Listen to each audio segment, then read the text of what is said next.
Hey guys, tonight we're in Palermo, sometime in the 1960s, where the air itself feels thick enough to slow your breathing. The sun has long gone, yet the heat lingers in the stones underfoot, seeping into the narrow streets like an unwelcome guest who doesn't know when to leave. Lamp posts cast gold pools on cobblestones still slick from a late afternoon drizzle, and shutters creak as they close one by one. Somewhere in the distance, a Vespa hums past, and the smell of frying sardines drifts over from a corner stall. You probably won't survive this world if you step into it thinking respect is given for free. In Palermo, it's bought in quiet transactions, in favors that seem harmless until the day they come due. Salvatore Greco has known this since boyhood, and tonight, the city's undercurrent hums with his name. So, before you get comfortable, take a moment to like the video and subscribe, but only if you genuinely enjoy what I do here. I want you to tell me in the comments where you are right now and what time it is as you're listening. Now, dim the lights, maybe turn on a fan for that soft background hum, and let's ease into tonight's journey together. The alley leading toward Piazza Magione narrows enough to make two men brush shoulders if they pass. Salvatore's stride is unhurried, but his eyes track shadows with the ease of someone who has lived most of his life expecting trouble to step out from them. He's dressed in a lightweight suit, the color of damp stone, the jacket unbuttoned against the heat, and a silver watch glinting faintly under the dim bulbs strung above a trattoria doorway. At 29, Salvatore already wears the expression of someone who measures everything: time, words, debts. Born in Ciaculli, the village-turned-suburb east of Palermo, his earliest memories are of the scent of citrus groves and the sound of his uncles discussing things they never explained to children. Oranges, lemons, and mandarins weren't just fruit. They were currency, leverage, territory. In the 1950s, the groves were wealth. In the 1960s, they were a battlefield. The Greco clan was split into two branches, Ciaculli and Croce Verde Giardini, but blood and mutual enemies bound them. Salvatore was one of the cousins, his life braided tightly with that of Michel Greco, who shared his last name and his appetite for quiet control. Palermo had seen flamboyant bosses before, men who loved to be seen holding court in the open. Salvatore was the opposite. He preferred to be the reason two other men met, not the one sitting between them. The street opens onto a small piazza. A butcher is dragging down the metal shutter of his shop. Two men at a cafe table linger over tiny cups of espresso, speaking without urgency, but without wasting a word. Salvatore pauses just long enough to exchange a glance with the cafe owner, barely a nod, yet enough for the man to rise, go inside, and return with an envelope. It disappears into Salvatore's jacket without even a murmur. This is how Palermo breathes in his time. Transactions disguised as courtesies, power wearing the clothes of routine. A shipment of lemons to Naples, a favor for a local counselor, a dispute settled in a back room so it doesn't become a headline. The humid night wraps around him as he continues down Via Alloro, the faint scent of salt from the harbor threading through the heavier smells of diesel and cooked tomatoes. Somewhere, a radio plays a love song too sweet for the hour. He isn't listening.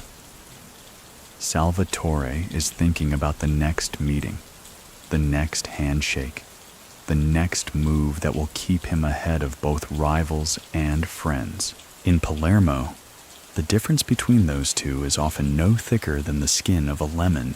Ciaculli, in the early morning, feels like a different country from Palermo's crowded port streets. The air is softer here, laced with the smell of citrus blossoms and the light comes up over rolling groves instead of rooftops. Salvatore Greco grew up in this quieter corner. Though even as a boy he understood the peace was more fragile than it looked. His father was a man who kept his hands clean in public, tending the orchards and speaking with a slow, deliberate tone. But behind closed doors, conversations shifted. Deals were not only about crates of fruit, but about which truck would pass uninspected, which merchant's taxes would go missing in the shuffle, and which neighbor was now under someone's protection. Salvatore's earliest lessons in negotiation came not from school, but from listening through thin walls. He learned quickly that family was both shield and chain. The Grecos were split into two powerful factions, Ciaculli and Croceverde Giardini, but their roots ran from the same trunk.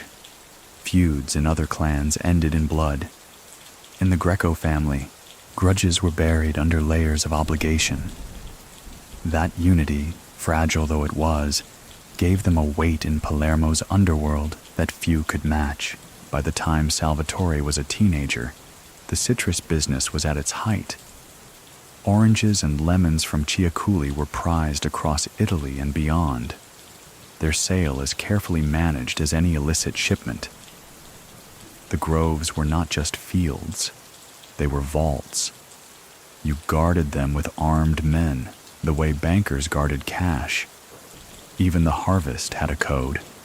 Who worked which rows, which crates went to which buyer, who was trusted to carry the money to Palermo. Salvatore's uncles noticed early that he had a knack for reading people.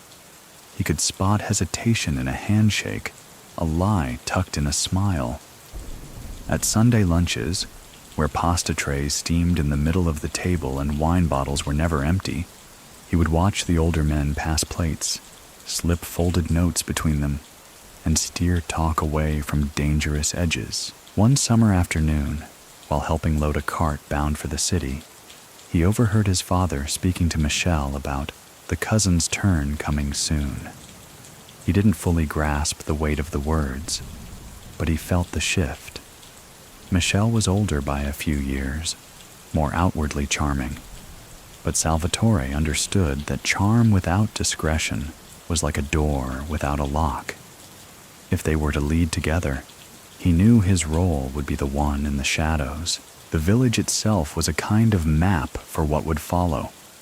Quiet lanes masking guarded homes, open markets where everyone's eyes were somewhere else when certain exchanges happened.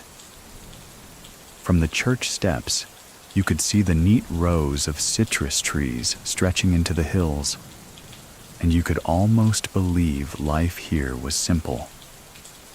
But in every row, someone was watching, and in every handshake was a question of loyalty. By the late 1950s, tensions in Palermo were rising. The heroin trade, long a whisper in the back rooms, was becoming a river of money and risk. Smuggling routes that once carried only black market goods were now shifting to more dangerous cargo. The Greco name, already respected, began to carry an edge of caution when spoken aloud. Salvatore found that strangers addressed him with a formality unusual for someone in his 20s, as if they already saw in him the authority he would eventually wield. On a quiet evening in Ciaculli, sitting under the arbor behind his family's house, he once asked his father what kept the family safe. The older man didn't answer directly. He simply picked a lemon from the nearest tree, rolled it in his hand, and said, "Because no one knows how much we really have."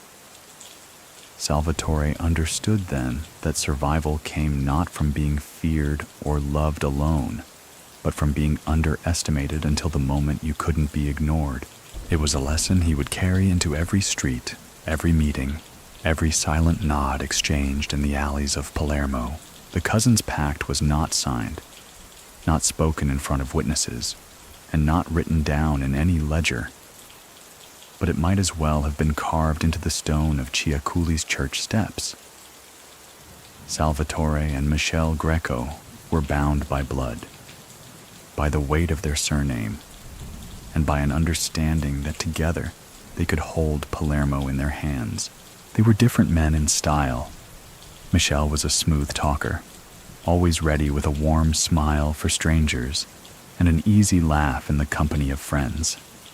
He moved comfortably in public, a man who could charm a politician as easily as a street vendor. Salvatore, by contrast, preferred the background. His smiles were small, his words measured, and his attention razor-sharp. If Michele was the open face of their partnership, Salvatore was the quiet calculation behind it. Their families had been close for decades, trading workers, sharing harvest equipment, even standing as godfathers for each other's children. But in the Palermo of the 1960s, family connection was not enough. You needed alignment on business, on alliances, on how to navigate the shifting landscape of power between the city's quarters. The real pact took shape one late night in the back room of a Ciaculli osteria. The air was thick with smoke from cheap Sicilian cigarettes, and the smell of grilled swordfish drifted in from the kitchen. Michele leaned over the table, elbows resting on a red and white checkered cloth, and said, "We either walk together or we walk into each other. Which is it?" Salvatore didn't answer right away. He reached for his glass of Nero d'Avola, swirled it once, and watched the dark surface catch the lamplight. "Together," he said finally. "But the city doesn't need to see us as one man. Let them think we're cousins with separate ways. Less threat that way." That was the brilliance of it. Two Grecos moving independently in the public eye, each building his own circle of contacts, while in truth, every deal, every handshake, every move in the city's underworld was weighed between them. One cousin could be seen at a politician's dinner, while the other was arranging a shipment from the docks. One could broker peace in a street feud, while the other quietly bought the loyalty of both sides. The pact extended beyond crime. Legitimate business gave them a shield, and they both knew it. Citrus exports, transport contracts, even stakes in Palermo's growing construction sector. Anything that could be defended in a courtroom or a newspaper interview became part of their shared empire. This blend of clean and dirty money blurred the lines enough that outsiders struggled to prove what was what. It also kept their allies guessing. A merchant might believe he was dealing with Michele alone, unaware that Salvatore had already calculated the price of that merchant's loyalty weeks earlier. A rival might think he could play one cousin against the other, only to discover too late that they were two halves of the same plan. What made it work was their unspoken rule. They never undermined each other in public. Even if they disagreed, even if tempers ran hot behind closed doors, their outward image was unshakable. In Palermo's mafia politics, where betrayal could be as common as the sea breeze, such consistency was rare, and it built them a reputation that made others wary of crossing either one. Looking back, many people still think that the cousins' pact was inevitable, that their bond was as natural as family itself. But so what do you think? Was it truly loyalty, or simply the smartest way to keep power from slipping into other hands? Whatever the truth, their alliance would shape the city's criminal landscape for years and set the stage for both triumph and trouble ahead. The markets of Palermo were more than places to buy food. They were theaters where power was performed in small, deliberate acts. Ballero, Fuciria, Capo. Each had its rhythm, its own chorus of hawkers calling out prices, the clatter of crates, the glint of knives at the fish stalls. And in these narrow, noisy streets, Salvatore Greco learned how influence could be traded as naturally as artichokes or olives. He moved through the markets like a man checking on his own property. Not every stall belonged to him, but many owners owed him something. Sometimes money, sometimes a favor, sometimes the unspoken agreement that they would close their mouths when certain goods passed through. A truckload of lemons might be parked beside a stand selling fresh anchovies, and no one would question why the driver disappeared into a back room for 20 minutes before unloading. In those days, Palermo's street codes were understood without being written. If a merchant was under your protection, no one else touched him. If an outsider wanted to set up a stall, he came with a gift, cash or goods, offered in a way that didn't insult the pride of the man receiving it. Disputes were handled quietly, often over an espresso at a side table in the shade. Salvatore preferred these market deals to the grand meetings in back rooms or countryside villas. Here, he could see how money really moved, how loyalties shifted, how rumors started.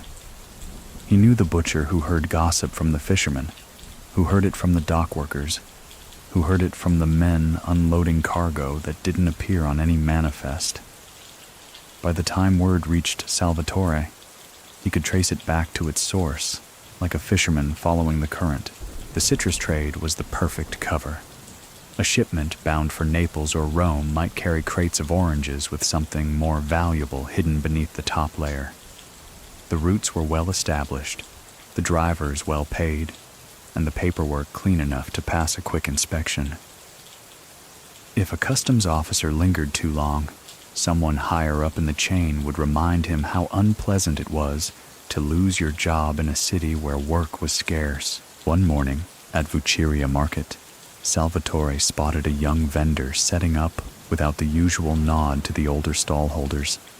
The man's vegetables were fresh, the prices low, too low.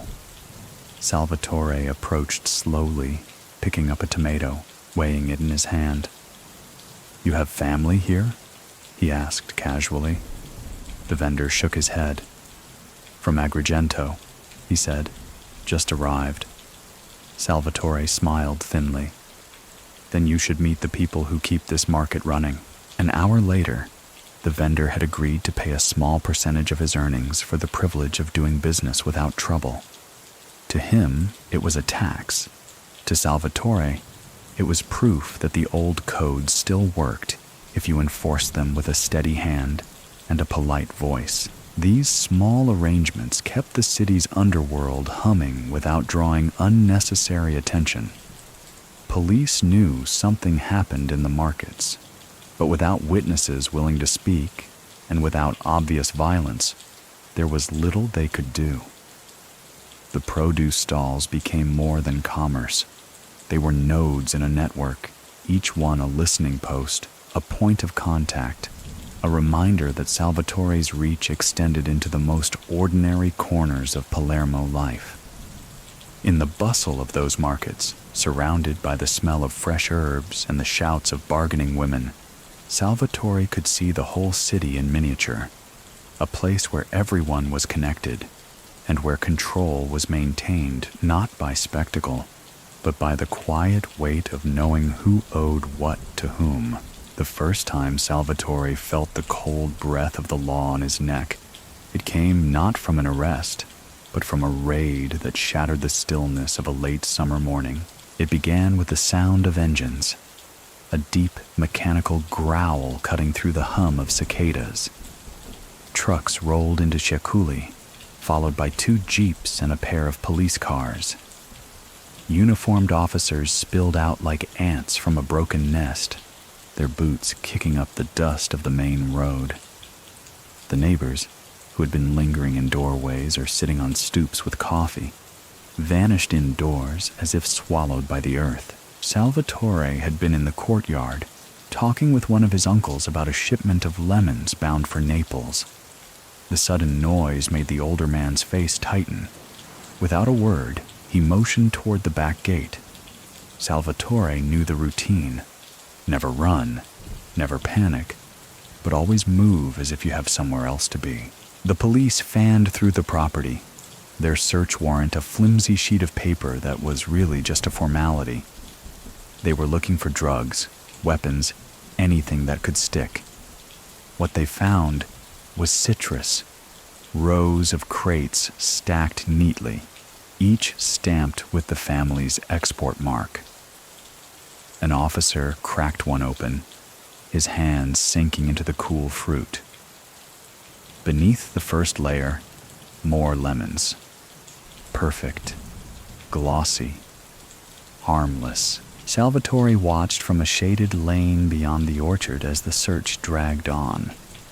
He knew they wouldn't find anything today. The lesson was simple. Never keep trouble where you sleep. Shipments were stored in hidden warehouses closer to the port, guarded by men who knew better than to ask questions. At home, the only thing anyone could pin to the Greco name was fruit and hard work. Still, the raid left a mark. The police chief in Palermo had been making noise about new strategies to break the power of the clans. There was talk of coordinated raids, tighter surveillance, even undercover officers. For a man in Salvatore's position, this was more than annoyance. It was a signal that the quiet days might be ending. That evening, over wine at Michelle's house, they talked about what had happened. Michelle dismissed it as posturing by the authorities, but Salvatore wasn't so quick to wave it off.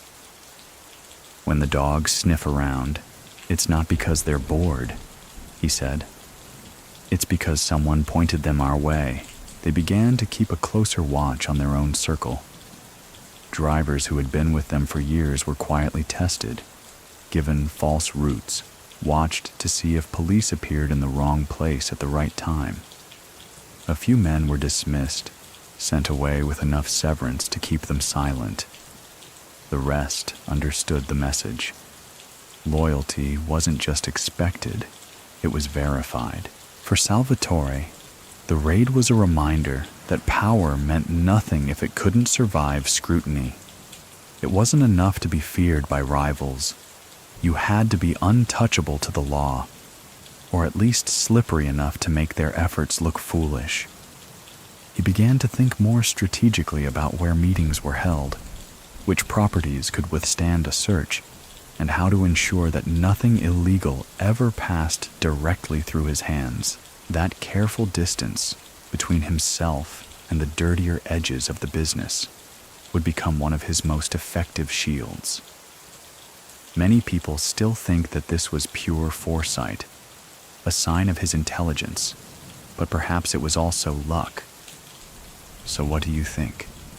Could anyone in his position truly stay clean forever in a city where even the air seemed to carry whispers of the black market? Whatever the truth, Salvatore understood from that day forward that survival wasn't just about winning over allies.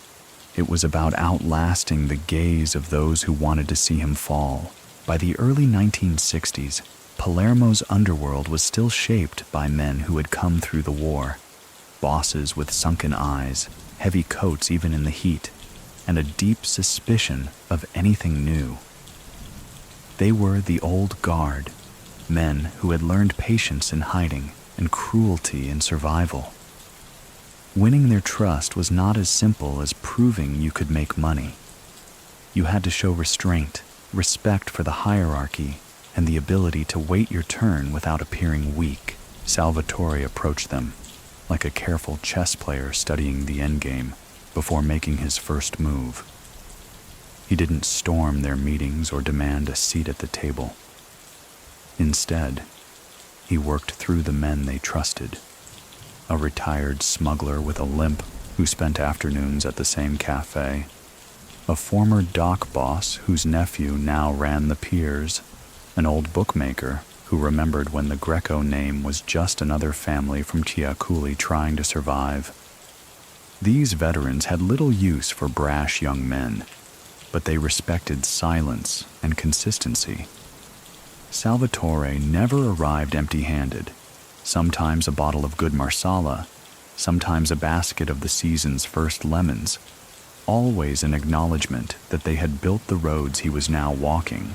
It was during one of these visits, in a dim back room off Via Roma, that an older boss leaned forward, his cigarette smoke curling between them, and said, "You're not like your cousin." It wasn't an insult, more of a measure. Salvatore only nodded. "Different tools for the same job," he replied. The old guard valued predictability. They had lived through the chaos of post-war turf wars and had no appetite for reckless ambition that drew police attention. Salvatore gave them none of that. His operations ran smoothly. Disputes were settled before they became street fights, and his name rarely appeared in the newspapers. In a city where reputation was as much currency as money, this was worth more than gold.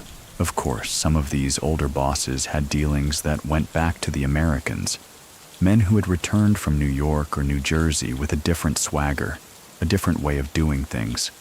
They talked about union control, about smuggling routes that stretched across oceans, about money that moved through banks instead of briefcases.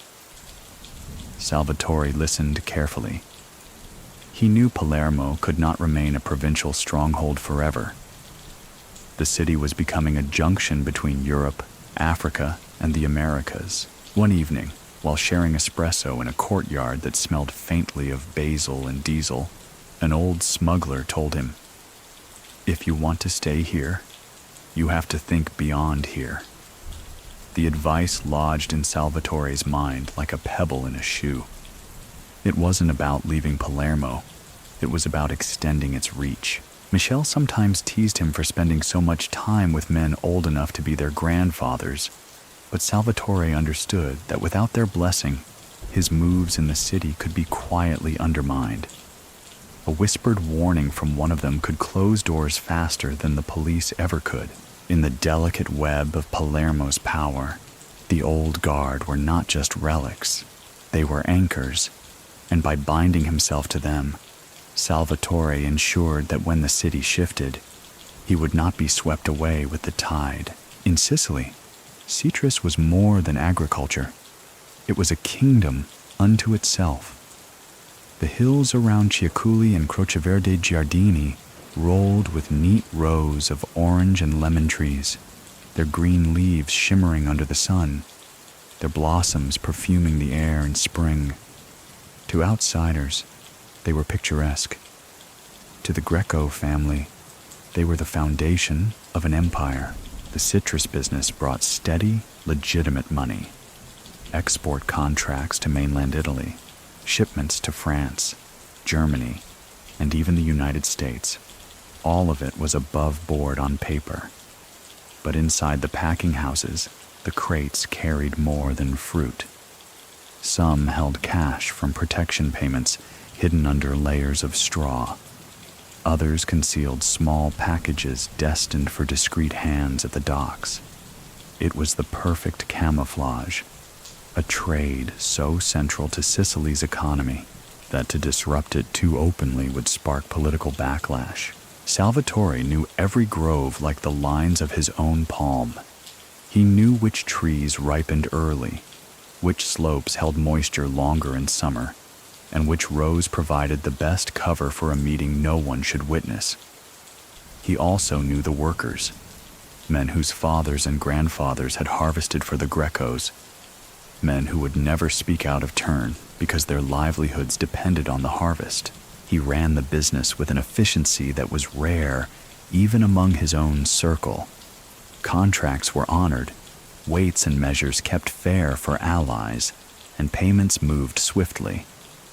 This reliability bought him more than respect. It bought silence. A merchant in Milan might wonder why a shipment of lemons cost slightly more than last year, but he would never risk losing the best fruit in Italy by asking too many questions. One particularly profitable season, Salvatore used the surplus to invest in refrigerated trucks. It was a modern touch, and it gave him an edge over competitors. While others scrambled to sell their produce before it spoiled, the Greco shipments arrived fresh days later, commanding higher prices. On paper, it was just good business. In reality, those trucks doubled as secure transport for whatever needed to move quickly and quietly across the island. The citrus trade also linked Salvatore to politicians who wanted to be seen supporting Sicily's agricultural backbone. Photos of him touring groves with local officials appeared in the papers, a smiling, respectable young man representing progress for the region. None of those officials ever mentioned the quiet deals made under the shade of those same trees. During harvest time, the groves were alive from dawn until dusk, with the sound of ladders scraping bark, the thump of fruit into baskets, the sharp scent of oil from the presses. It was hard, honest work to anyone looking in from the outside. Inside the family, it was also a reminder that their power came from the land, and that no matter how far their influence reached, into markets, into politics, into darker trades, it was the citrus that kept their footing solid. Many people still think that the Grecos could have stayed entirely legitimate, living off citrus profits alone. So what do you think? Could men who had learned the language of power in back rooms and alleyways ever be satisfied with clean business? Salvatore might have smiled at the question and offered you a basket of lemons, but he would never give you the answer. In Palermo, news traveled faster than the morning breeze off the Tyrrhenian Sea, and the most valuable commodity wasn't gold or citrus, it was information. Salvatore understood early that knowing something before everyone else could be the difference between staying ahead or ending up in a police file. That was why he built what came to be called, in whispered admiration, his whisper network. The heart of this network was not in the grand villas or private offices of the city's elite. It pulsed in places so ordinary that no one would ever think to bug the walls.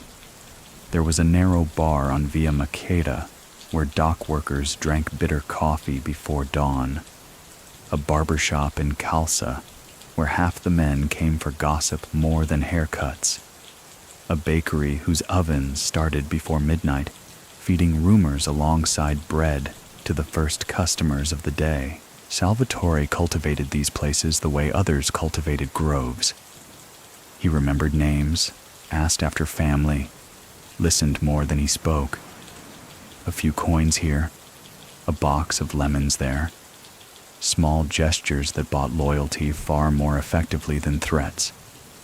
People liked to talk to someone who made them feel important, and Salvatore made everyone feel like their story was worth hearing. One barber, an older man with hands as steady as a surgeon's, became one of his most reliable informants. Men would sit in his chair, covered in a striped cape, never realizing their every word, whether complaint about a neighbor or rumor about a shipment, was being carefully stored and passed along. Salvatore never pressed for details directly. The barber would simply mention, "Ah, by the way," and a fragment of information would be in the right hands before sundown. The whispers didn't always bring dramatic news. Sometimes it was a hint about police patrol patterns near the docks. Sometimes it was a merchant grumbling about a late payment from a certain rival. But piece by piece, these fragments built a living map of the city's undercurrents. Salvatore could predict trouble days before it broke the surface, often steering events so subtly that the people involved believed they were acting on their own. Once, a rumor reached him that a shipment from Marseille had gone missing before it reached the harbor. By the time the owners were still wondering whether it had been stolen or delayed, Salvatore already knew exactly where it was, and more importantly, who had it. The situation was resolved quietly, with the goods returned before the matter could spark a feud.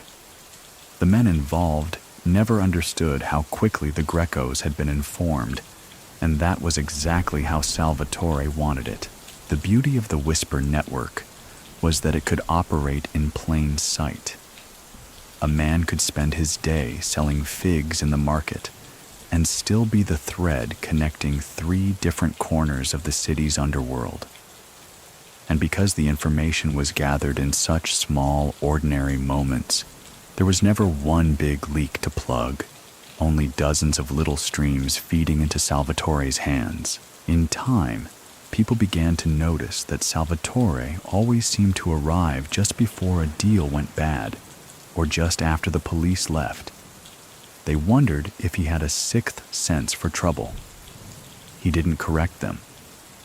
The truth, that he had built an invisible web out of everyday conversations, was far more dangerous than superstition. The morning of June 30th, 1963 began like any other in Ciaculli. Sunlight over the hills, the scent of citrus heavy in the air, until a blast shattered the illusion. The Ciaculli massacre, as it would come to be known, ripped through the heart of the mafia's uneasy peace and set in motion a chain of events that even seasoned bosses hadn't foreseen. A stolen Alfa Romeo had been parked on a quiet lane near the Greco family's home territory. Hidden inside was enough TNT to turn the car into a steel coffin for anyone unlucky enough to approach. The target was almost certainly Michel Greco's side of the family, though Salvatore knew the lines between his and ours were rarely clear in Palermo's underworld. When the bomb went off, it wasn't mafia blood that soaked the ground. It was that of 7 law enforcement officers, among them bomb disposal specialists and carabinieri who had been trying to inspect the vehicle. The explosion echoed across the citrus groves, scattering birds and shaking windows.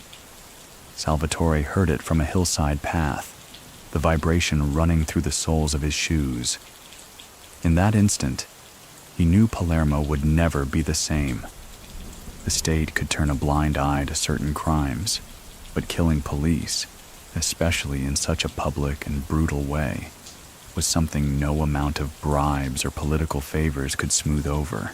Within hours, the city was crawling with investigators. Roadblocks went up on every approach to Ciaculli. Helicopters hovered low over the groves, their rotors chopping the air into angry bursts. The press swarmed in, cameras snapping as grieving families filled the streets. For Salvatore, the massacre was more than a tragedy. It was a turning point. The old guard's grip on the city's rules began to slip as the state declared what it called the First Mafia War.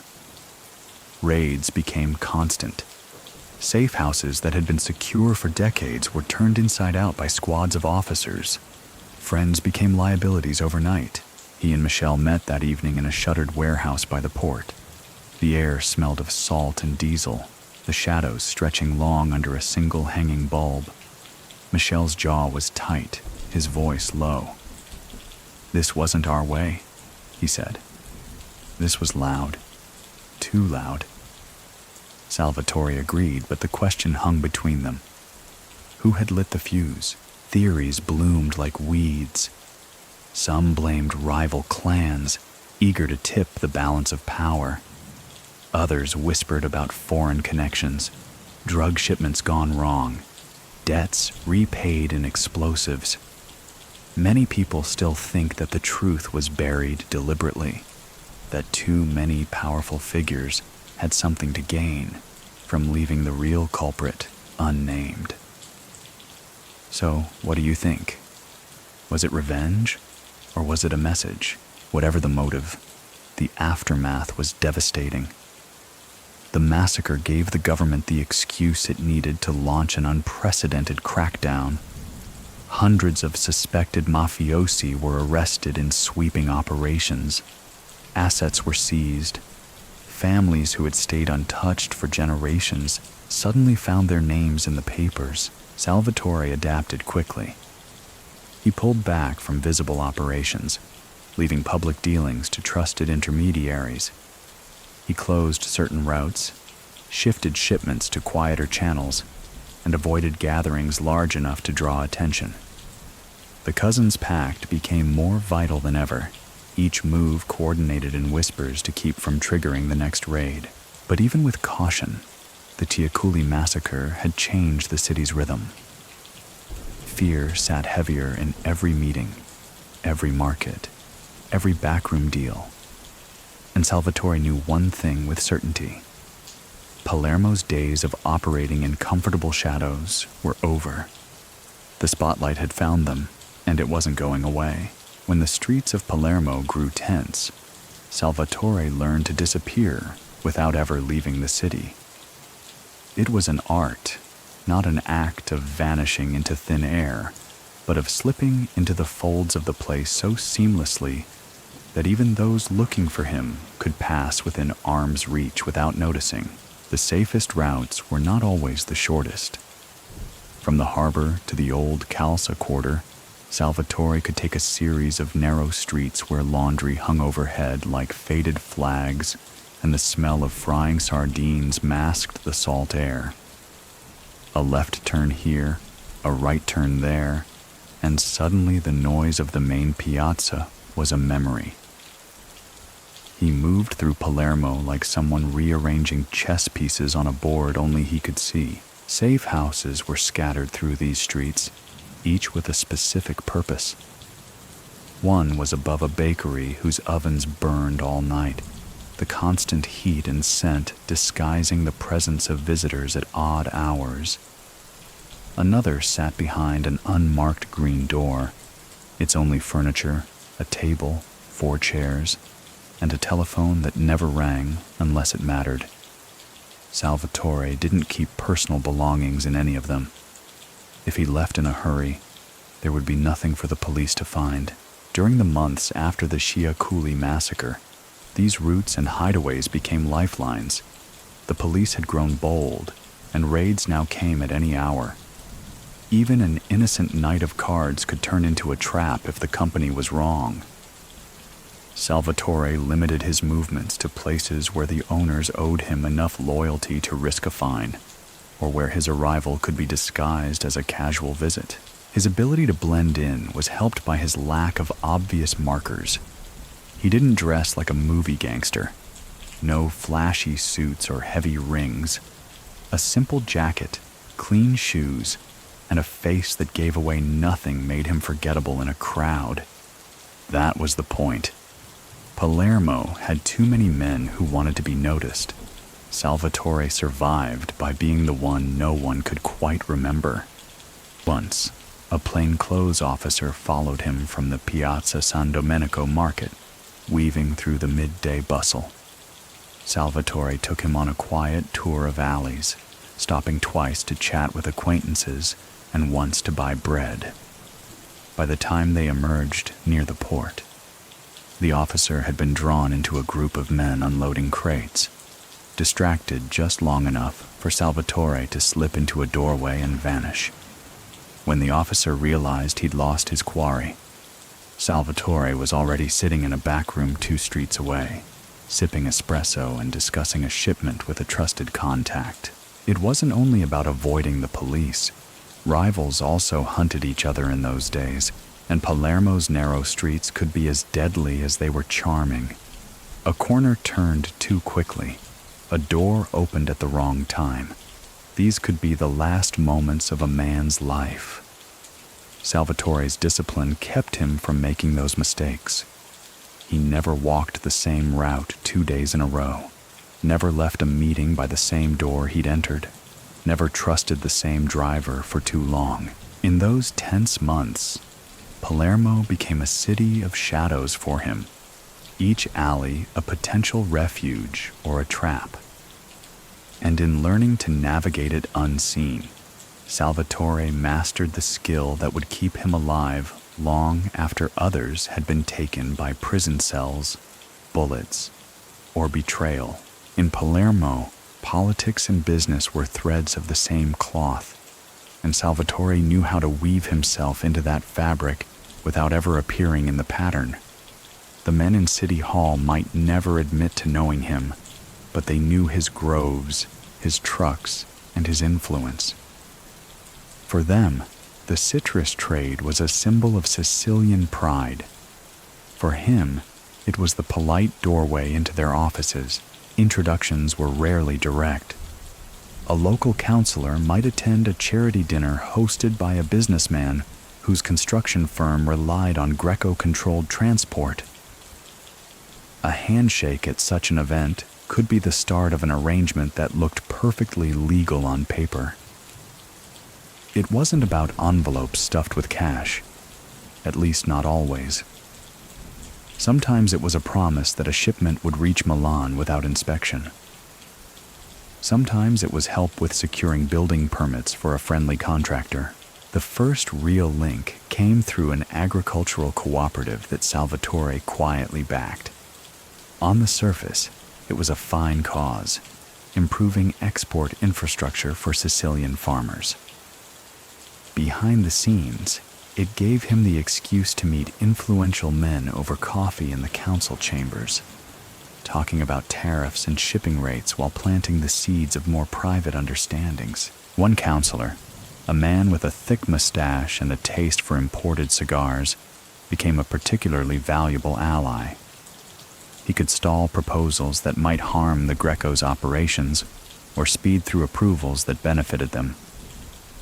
In return, his nephew landed a comfortable job managing one of the refrigerated truck depots, a job that paid better than most government posts. Salvatore never spoke openly about politics at home or in the markets, but those who paid attention noticed that certain civic projects, road repairs, port upgrades, always seemed to happen in ways that helped his roots.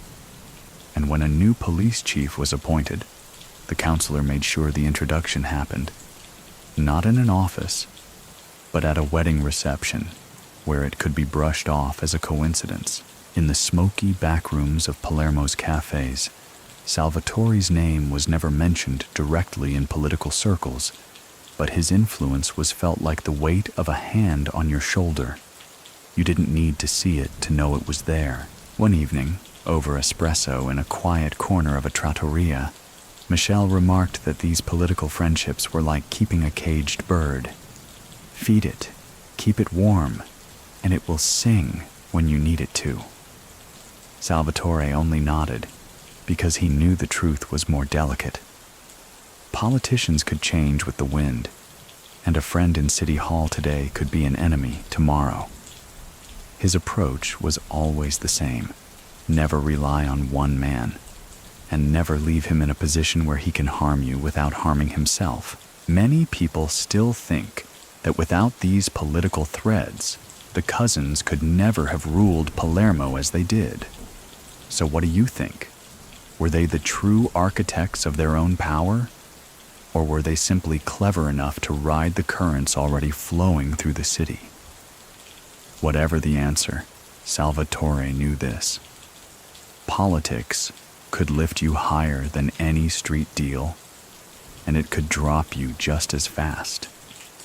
By the mid-1960s, Palermo's port was a restless mouth, swallowing goods from every direction and spitting them out toward the mainland and beyond. If you knew the right foreman, if you paid the right customs officer, the harbor could become a gate to anywhere. Salvatore had always seen its value, but now he began to widen the scope, beyond citrus, beyond construction supplies, into the realm of smuggling. It started with cigarettes. Shipments from Greece or the Balkans arrived in crates marked as machine parts or canned goods. The profit margin was clean and quick, cheap to bring in, easy to sell, and far less risky than heroin or firearms. From there, the routes grew bolder. A shipment bound for Tunis might detour to Marseille. Goods unloaded in Naples might end up quietly reloaded for New York. Salvatore never touched the cargo himself. He worked through a trusted circle: dock workers whose fathers had loaded fruit for the Grecos, shipping agents who knew which containers could disappear from the manifest without triggering alarms. He paid well, and he paid on time. and that alone set him apart from other operators. In the port, a man who honored his word was worth more than any politician. The trick was not in the loading, but in the timing. Salvatore understood that a busy dock was the perfect camouflage. A crate lifted onto a truck at midnight drew suspicion. The same crate moved in the chaos of 3 ships unloading at once vanished in plain sight. He would choose days when the market stalls in Vucceria were flooded with new produce, when the city's attention was fixed elsewhere. One evening, standing on the pier with the salt wind in his face, he watched the lights of a freighter blinking on the horizon. Beside him, a dock foreman murmured, "She'll be in before dawn." Salvatore nodded, his eyes on the slow approach. That ship carried not only fruit, but certain parcels wrapped in waxed cloth, bound for a contact in Genoa. In the official papers, those parcels didn't exist. The money from smuggling opened new doors. It allowed him to buy property under other names, to invest in legitimate businesses that masked the flow of cash. It also bought influence farther afield. By working with crews in Marseille and Naples, he began to stitch Palermo into a wider Mediterranean network, one that could pivot quickly if the political climate at home grew too hot. And yet, he never lost sight of the danger. One wrong shipment, one unlucky inspection, could bring the whole thing crashing down. That was why he never let the same crew handle the same type of goods twice in a row, and why every link in the chain knew only what they needed to. Many people still think that the Greco smuggling routes were among the most sophisticated in Europe at the time. So, what do you think? Was it genius logistics, or simply the advantage of operating in a port where everyone had a price? Either way, by the late 1960s, Salvatore had turned Palermo's harbor into a silent partner, one that never asked questions, but always paid out. No alliance, no matter how carefully tended, was immune to strain. By 1967, the pressure in Palermo's underworld was building like steam in a sealed pot. The Ciaculli massacre had rattled the old order. Smuggling had introduced new rivalries, and the police had learned enough to make life uncomfortable for even the most careful operators. In that climate, the unity between Salvatore and Michel Greco was tested. It began subtly.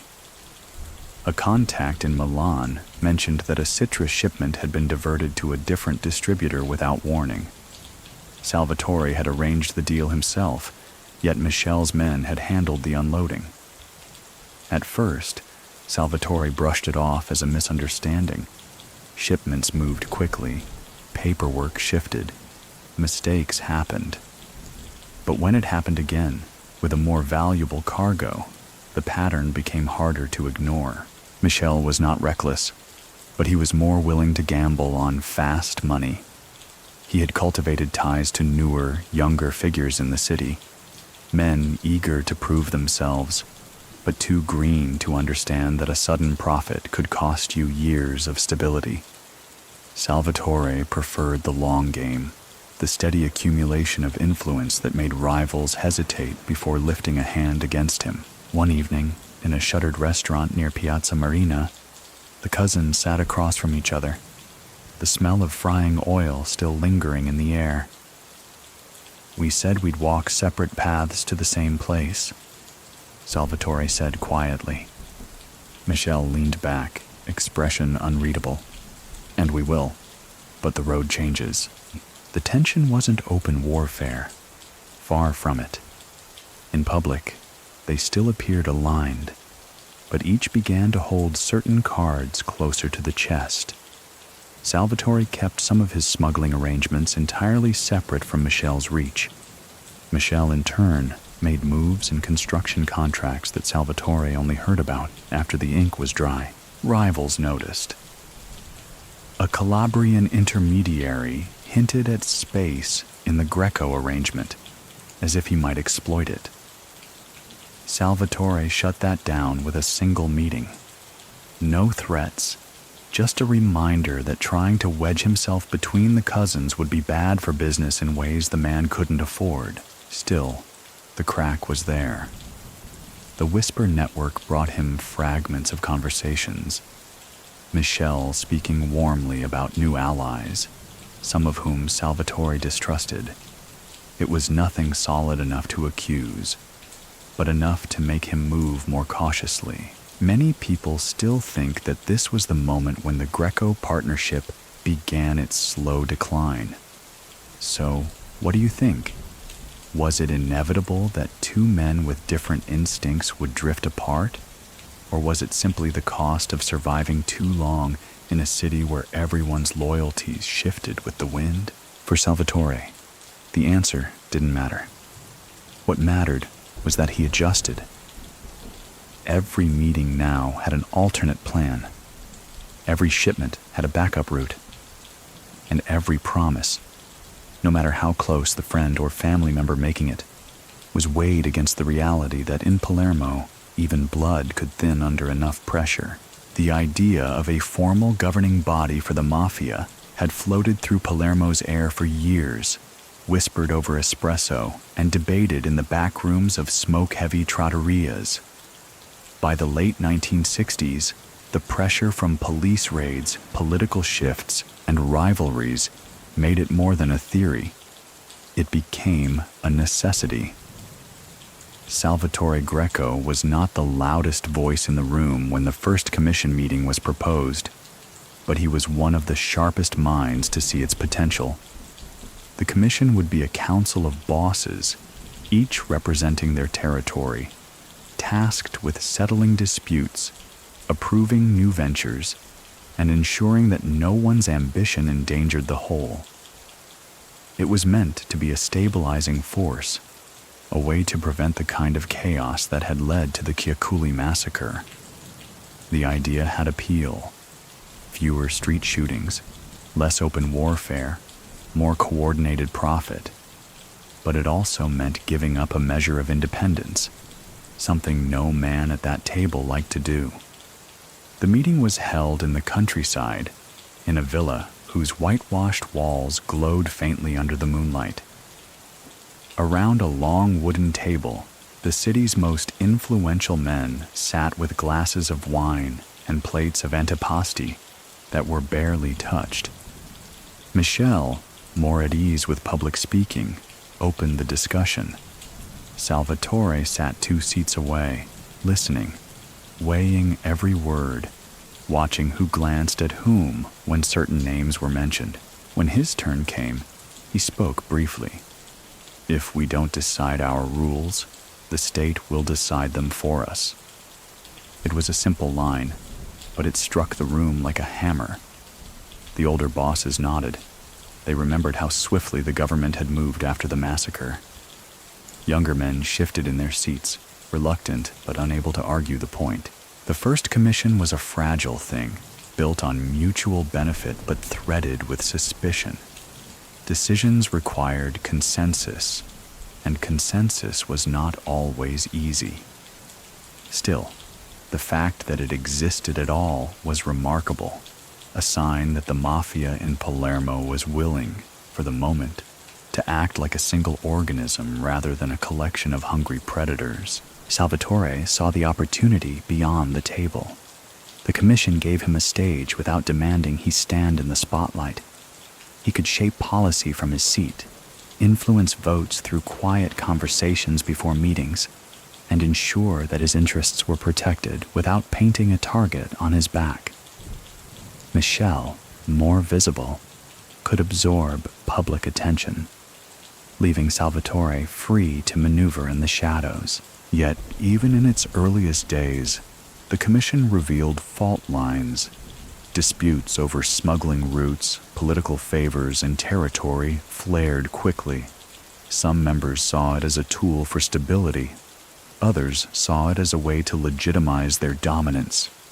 Salvatore knew it could only last as long as the members feared the alternative more than they resented the constraints. Many people still think that, without Salvatore's quiet influence, the first commission might never have survived its first year. So what do you think? Was he the glue that held the fragile alliance together?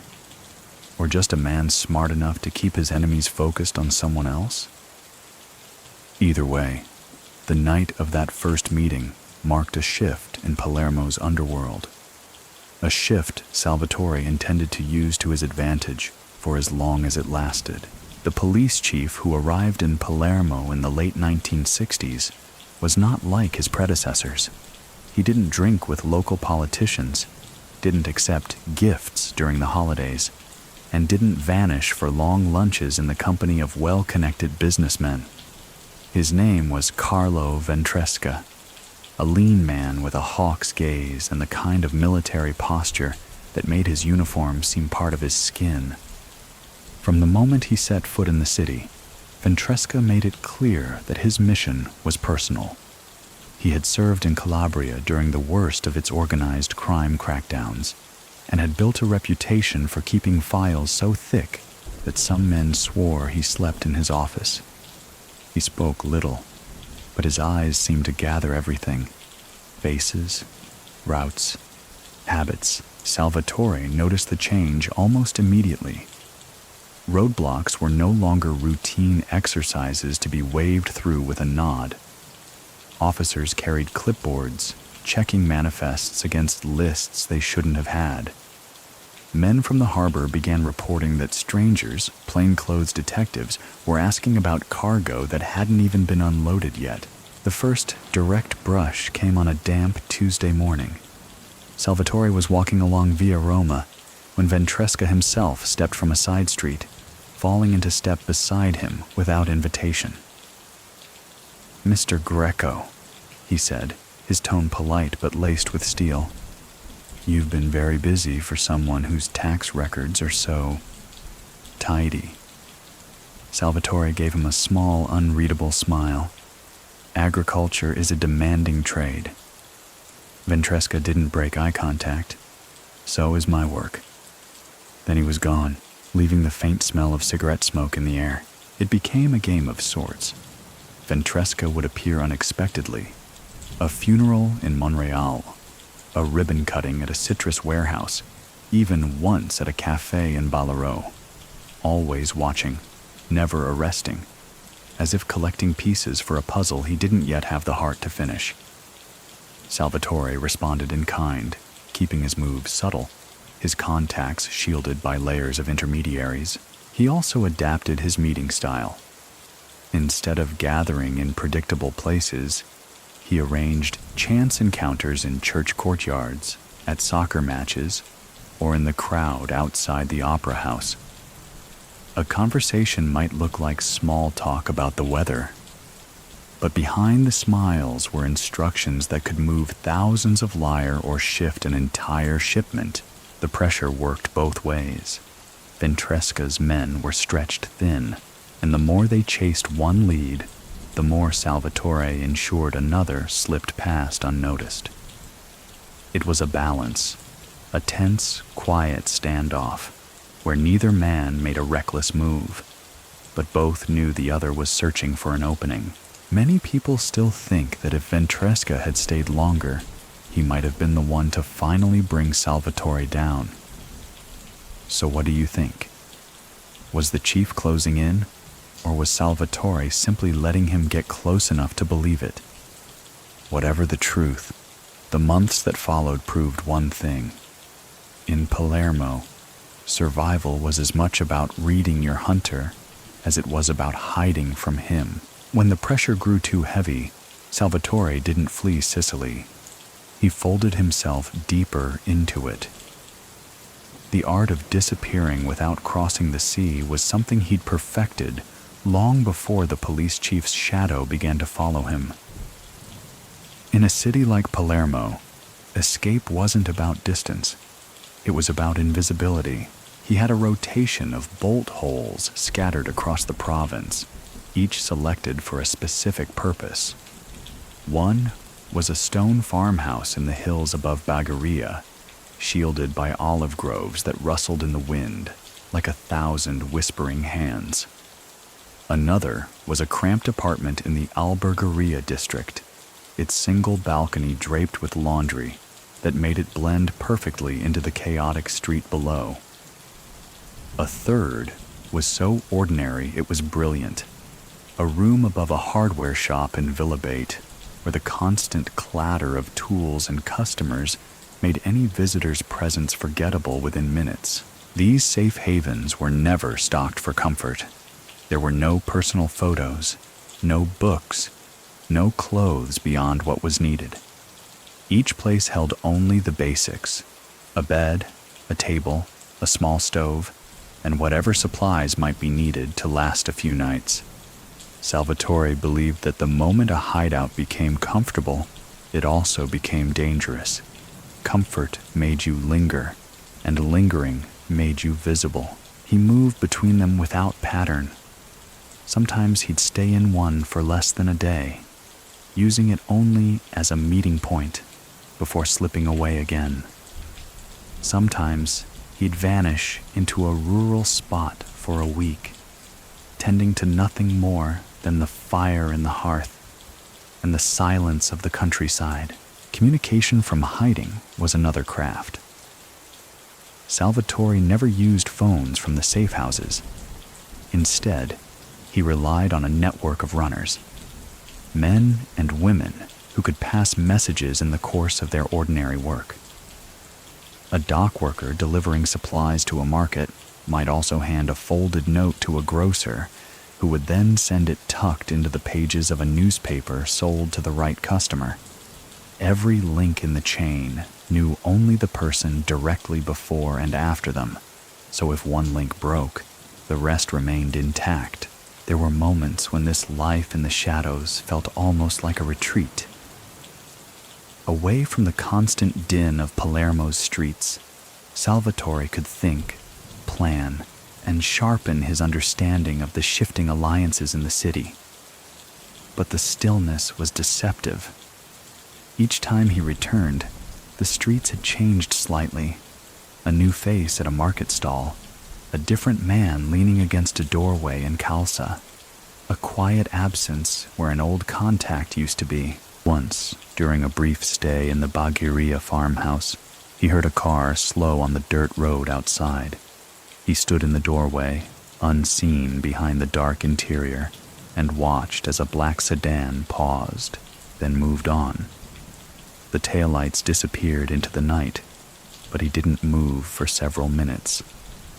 In Palermo, a pause could mean someone was lost, or that they'd found exactly what they were looking for. Many people still think that Salvatore's ability to vanish in plain sight was the single greatest reason he evaded the kind of fate that caught so many of his peers.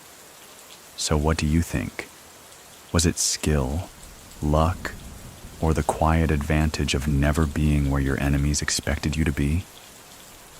Either way, when Salvatore emerged from hiding, he was always ready to move again, calm, deliberate, and just far enough ahead of the hunt to stay free. In the late 1960s, Milan was a city in motion, steel cranes above construction sites, neon signs flickering over fashion boutiques, and the hum of cash registers in every department store. For Salvatore Greco, it was also a washing machine for money that needed to come out clean. The city's booming markets and rapid modernization offered the perfect cover for funds that would be difficult to explain in Palermo. The connection began through a textile wholesaler, a man originally from Sicily who still visited his mother in Chiaculi twice a year. He ran a respectable operation supplying fabric to Milan's fashion houses, but he was no stranger to side arrangements. A quiet conversation over dinner in Palermo turned into an investment deal. Salvatore's cash flowed into the business. In return, the wholesaler's official profits swelled, and dividends could be paid out as legitimate income.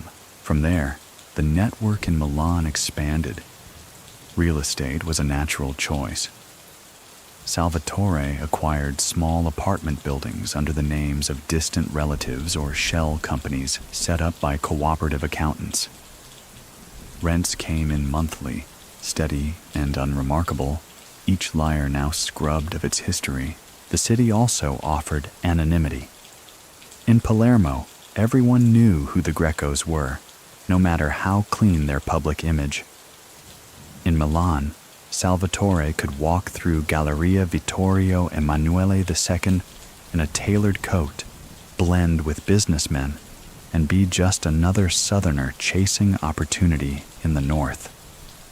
He stayed in modest hotels under names that wouldn't catch attention and kept meetings in the back rooms of cafes rather than lavish restaurants.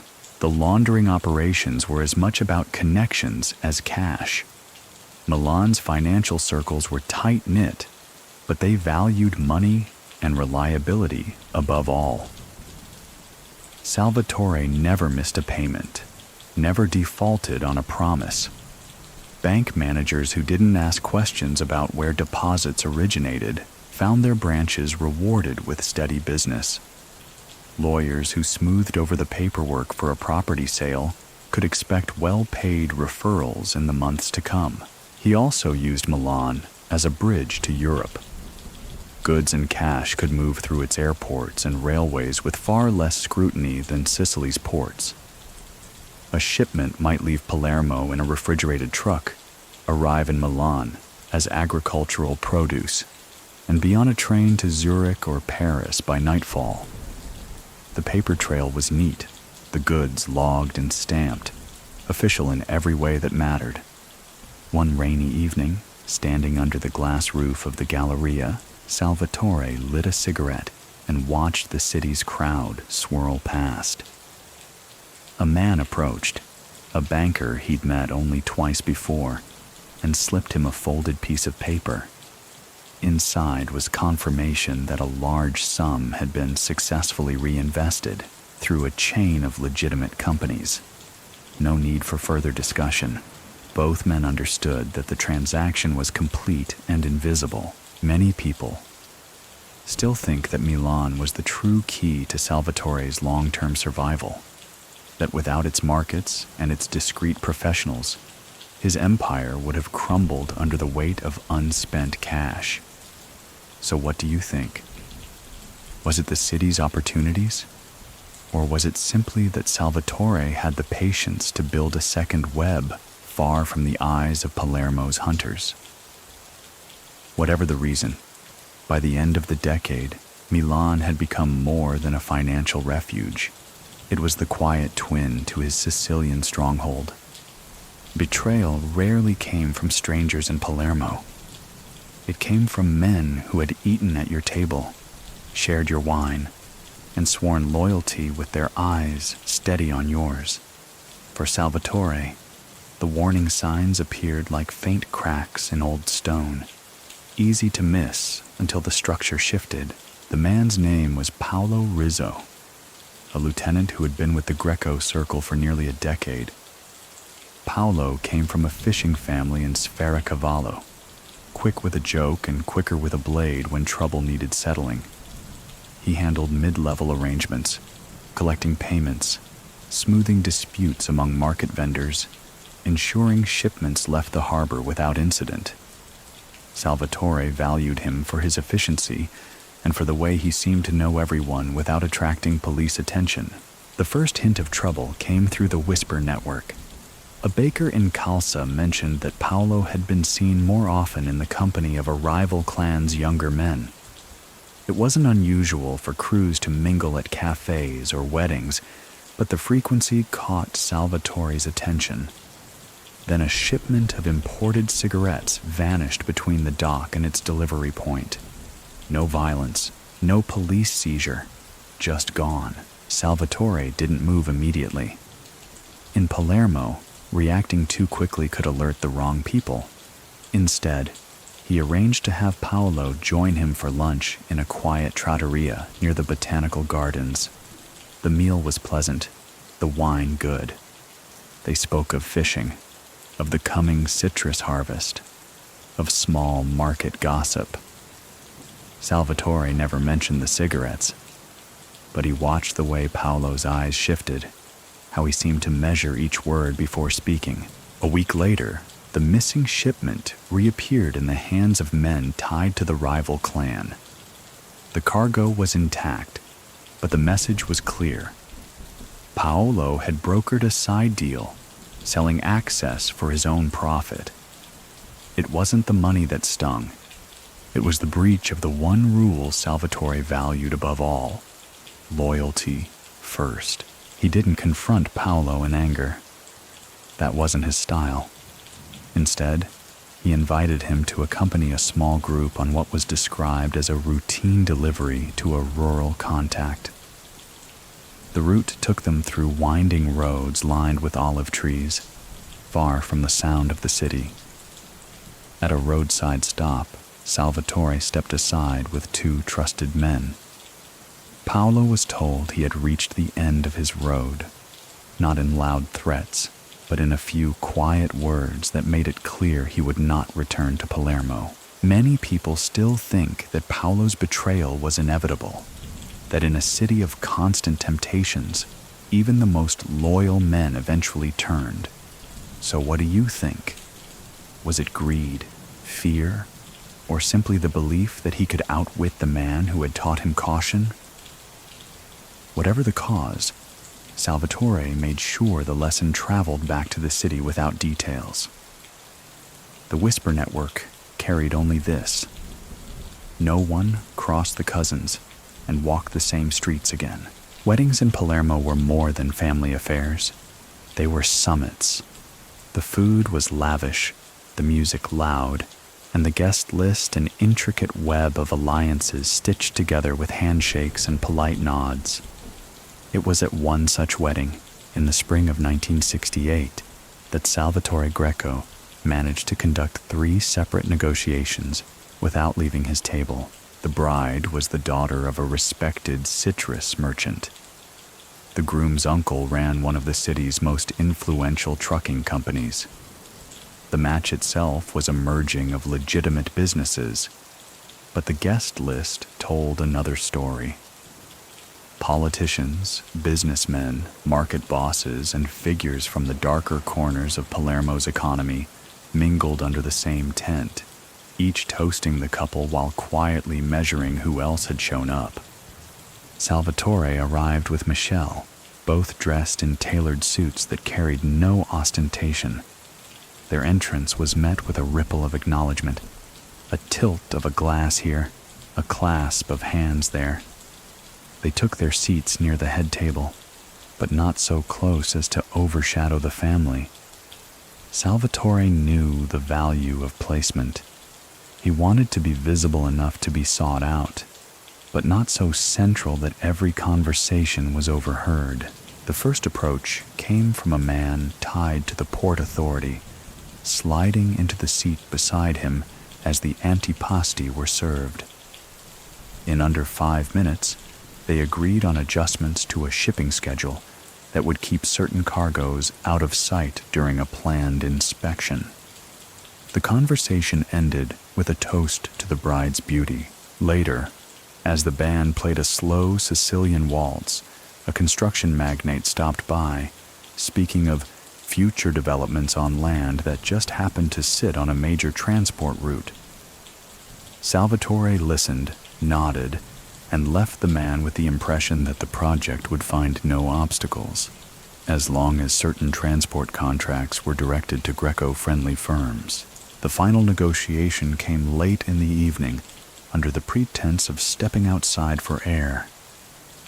There, in the warm night scented with jasmine and cigar smoke, Salvatore spoke with a Calabrian intermediary about securing safer passage for goods moving up the mainland. It was an agreement that would cost nothing immediately, but would yield a considerable return months later. By the time the cake was cut, Salvatore had secured 3 deals, each invisible to the casual observer. For the other guests, the wedding had been a celebration. For him, it was a boardroom without walls, Many people still think that these social gatherings were where the real power of the Greco cousins was exercised, not in offices or safe houses, but in public, wrapped in laughter and clinking glasses. So what do you think? Was it genius to turn every celebration into an opportunity, or simply the natural skill of a man who understood that in Palermo, business and family could never be separated? The night the harbor turned restless began with a phone call. 3 short rings, the signal that something had gone wrong. Salvatore was at a modest apartment in Calsa, seated at a table strewn with shipping manifests and coffee cups, when the coded message reached him. A shipment was due in before dawn, valuable enough that losing it would mean more than just money. It would mean a crack in the trust of his wider network. The call came from a dock worker who'd been loyal for years. He spoke in the kind of careful shorthand they both understood. The storm was coming in, and it wasn't weather. Customs inspectors, unexpected, unplanned, were swarming the pier where the cargo was set to land. 2 of the containers were flagged for special review, which meant they could be cracked open at any moment. Salvatore moved quickly, but without panic. He knew that rushing down to the docks in person would be a mistake. The sudden presence of a Greco near a problem often made it worse. Instead, he dispatched 2 trusted men from different directions, one to stall the inspectors with paperwork delays, the other to signal the crane operators to shuffle the containers under the guise of a loading error. From the safety of a small cafe overlooking the port, Salvatore watched the scene through the steam of his espresso. The cranes groaned, lights swung over the water, and the flagged containers were quietly shifted to a secondary pier under temporary storage. The inspectors, frustrated but bound by their own bureaucracy, signed off on the change. By the time they returned to the original pier, the rest of the cargo had been cleared and moved inland. Still, the delay had not gone unnoticed. The Whisper Network later confirmed that a rival faction had tipped off customs, hoping to snag the shipment or force a public seizure that would embarrass the Grecos. That knowledge hardened Salvatore's resolve. Retaliation would come, but not in the form of loud threats. Instead, contracts that had been quietly extended to the rivals' associates began to dry up. Dock assignments were shifted. Permits got lost in the shuffle. Within a month, the faction that had tried to stir the storm was left idling at the harbor with no work and no answers. The shipment itself reached its destination intact, a mix of legitimate goods and smaller, more valuable packages tucked into the false floors of wooden crates. It was proof that even in the face of a direct challenge, the Greco system could adapt in real time. Many people still think that this incident was one of Salvatore's finest demonstrations of control, showing he could command the port without ever setting foot in it during a crisis. So, what do you think? Was it mastery of logistics, or simply the benefit of having built a web so tight that one tug could rearrange the entire dockyard? Either way, that night cemented his reputation as a man who could weather any storm, real or manufactured. By the dawn of the 1970s, the Commission, once a promising tool for order, was fraying. The same bosses who had sat together in cautious unity after the Chiaculi massacre were now circling each other like wary predators. Disputes over territory, smuggling profits, and political alliances began to spill beyond the quiet diplomacy of backrooms. The breaking point came when a lucrative heroin route, managed jointly by several families, was disrupted in Marseille. The loss was substantial, and no one wanted to admit fault. Accusations flew in guarded phrases, enough to wound, not enough to start open war. Some members pushed for immediate retaliation against suspected rivals. Others urged caution, fearing more police scrutiny. Salvatore sat back in those meetings, speaking little, but listening intently to who pressed which side. The commission's rules required consensus for major actions, but consensus was harder to find now. Younger bosses, hungry, impatient, saw the council as an obstacle to faster gains. Older figures feared that without it, Palermo would return to the chaos of the early 1960s. Michel tried to hold the middle ground, but even his easy charm couldn't bridge the widening gap. One evening, the meeting was hosted in a villa outside Montreal, away from prying eyes. The long table was lined with plates of untouched food and half-empty wine glasses. The discussion began with smuggling logistics and ended in raised voices over political favors gone unpaid. At one point, a chair scraped back sharply, and a younger capo muttered, "Maybe the commission isn't worth the trouble anymore." Salvatore didn't rise to the bait. Instead, he let the tension play out, knowing that chaos often revealed the true lines of loyalty. In the days that followed, he strengthened his private arrangements, routes that didn't require commission approval, allies outside Sicily who owed him personally rather than through the council. By the time the commission officially dissolved in a haze of mutual distrust, Salvatore was already insulated. His influence in Palermo was less about formal titles now, and more about the web of relationships he'd built, networks that could function whether the council existed or not. Many people still think that the collapse of the commission was the beginning of the end for Palermo's old mafia order. So what do you think? Did it truly weaken men like Salvatore? Or did it simply free them from the burden of pretending unity where none existed? Whatever the answer, he understood something the more reckless bosses did not. Institutions can be rebuilt, but trust, once broken, is gone for good. When the commission fell apart, Palermo's streets felt different. Meetings that once took place in well-lit dining rooms now shifted to dim alleys or borrowed apartments. The rules that had restrained ambition loosened, and small disputes began to flare into quick, bloody messages. Salvatore knew this was the moment to step back from visibility. Going to ground didn't mean vanishing entirely. It meant becoming less predictable, harder to track. He thinned his public appearances, avoided the markets for weeks at a time, and used layers of intermediaries to handle even simple errands.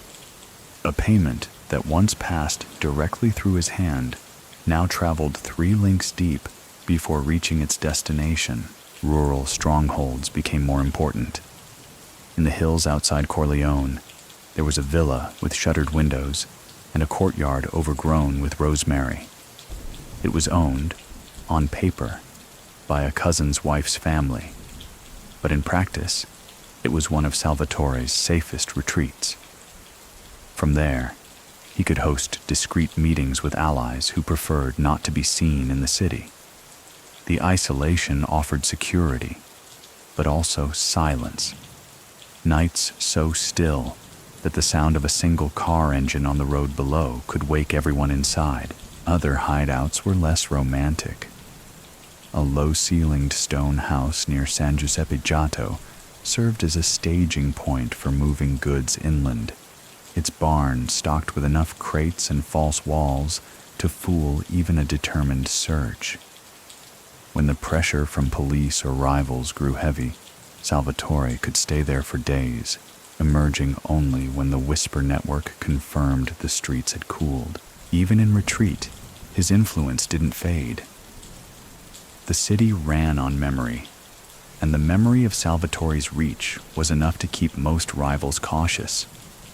Deals were still made in his name, favors still called in on his behalf.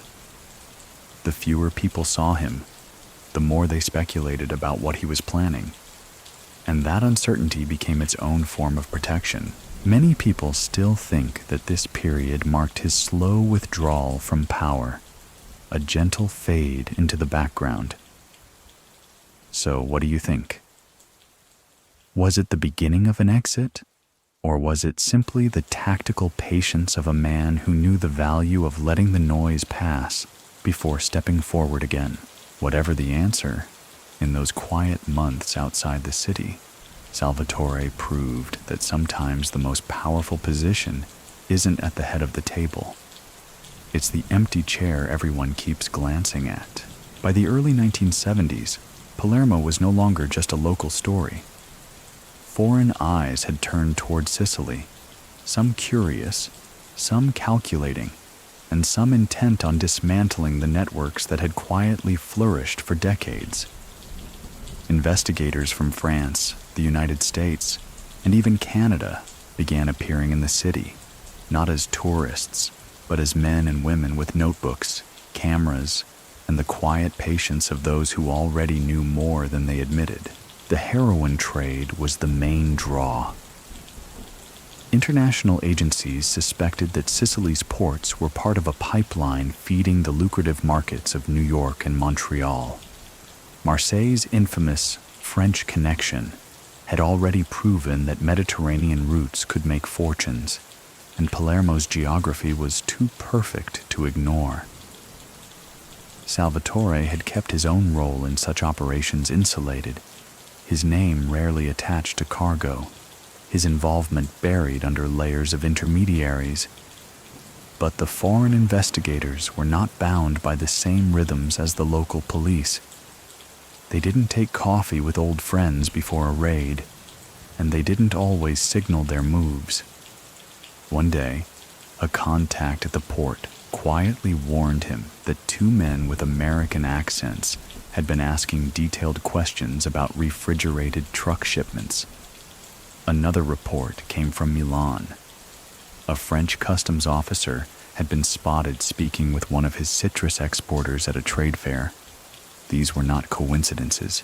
They were threads being pulled from different ends of the same knot. Salvatore adapted by tightening his operational circle even further. Routes that had once moved through Marseille were rerouted through less obvious ports. Cargo that might have drawn suspicion was split into smaller loads, each sent through different channels, making it harder for anyone to prove the pieces were connected.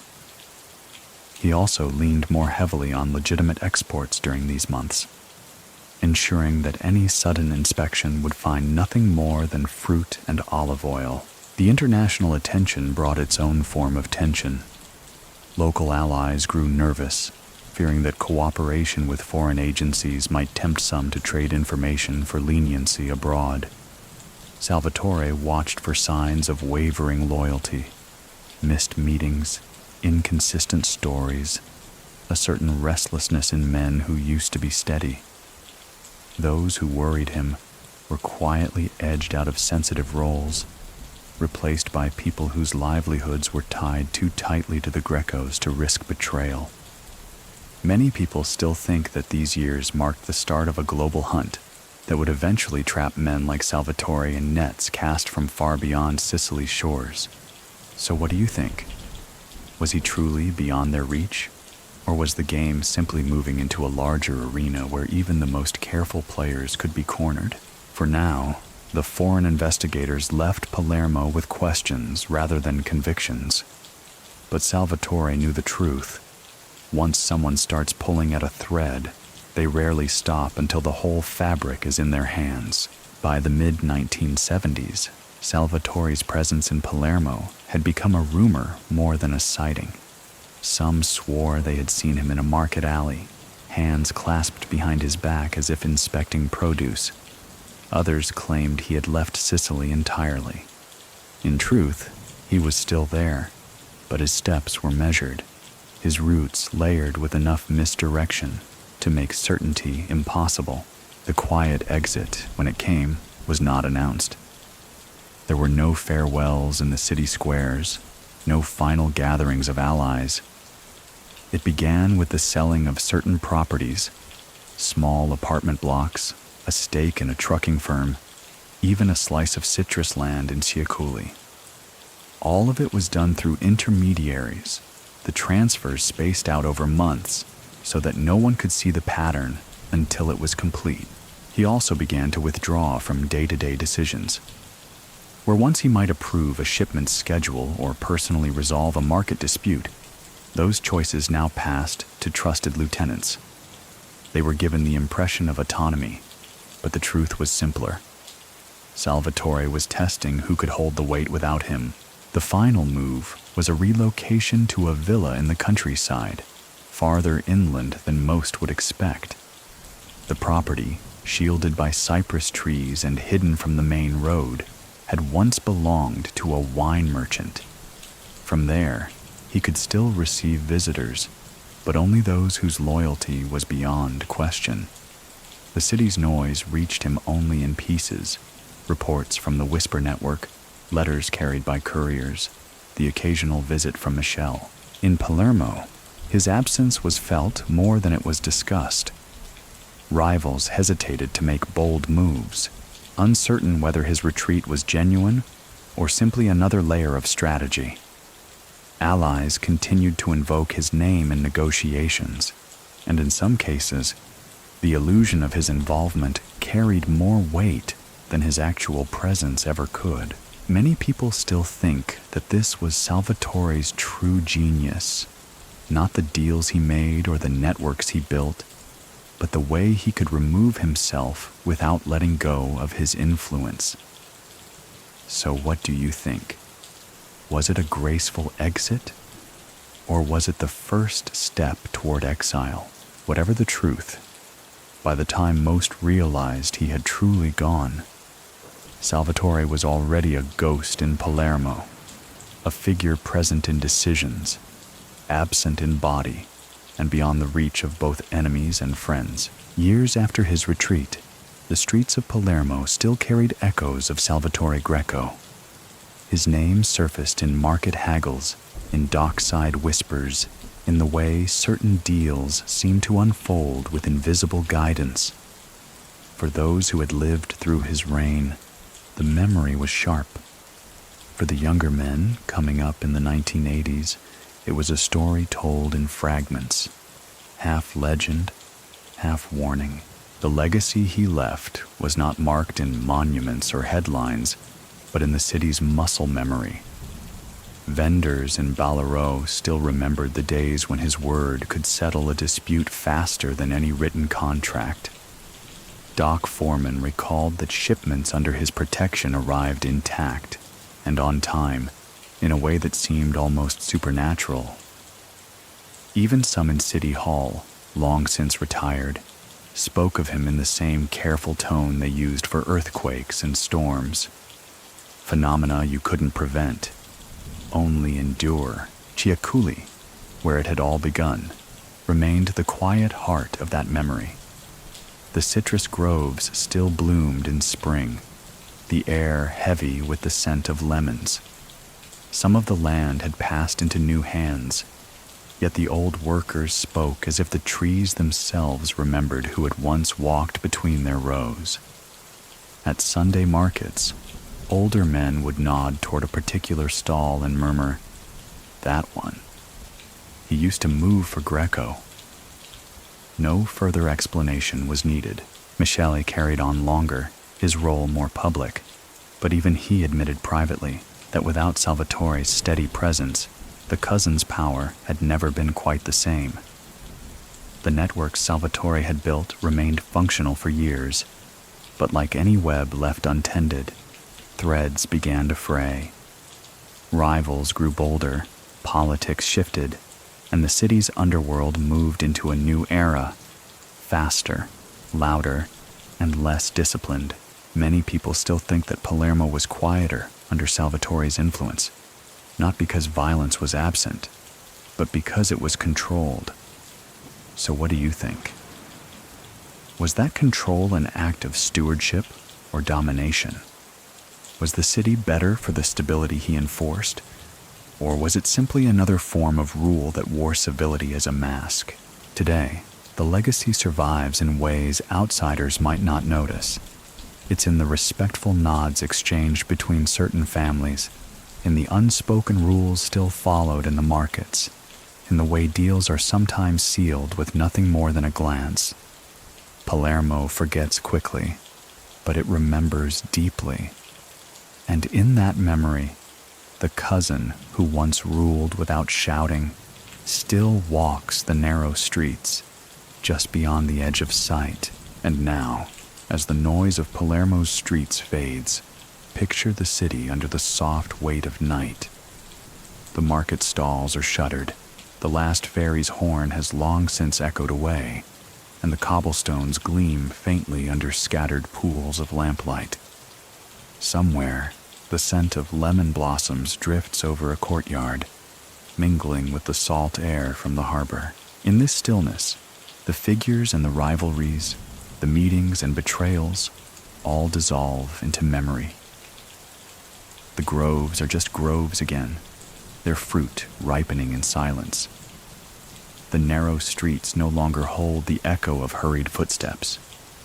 They belong to the night cats and the gentle hum of distant traffic. Salvatore Greco, so present in every decision, every shift of the city's undercurrent, has receded fully into the shadows.